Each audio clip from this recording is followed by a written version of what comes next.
Leo kwenye mastori, ishi kubwa ni kuhusiana na mchezo wa nusu fainali ya kombe la CRDB, yaani kombe la shirikisho nchini Tanzania.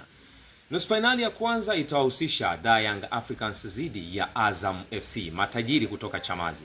Mchezo huo umepangwa kuchezwa kwenye uwanja wa CCM Kirumba Mwanza. Lakini mchezo wa pili ni Simba Sport Club dhidi ya Coastal Union, wagosi wa kaya, wagosi wa ndima dhidi ya mnyama Simba. Mchezo huo utachezwa kwenye uwanja wa Sheikh Amri Abedi pale jijini Arusha. Ishi kubwa tu ni kwamba mchezo wa mwisho wa Simba Sport Club kucheza pale jijini Arusha ulikuwa ni wa sare dhidi ya TRA United.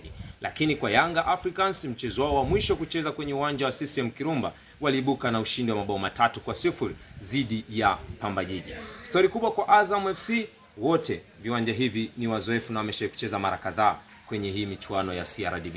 Mimi ni Potembo.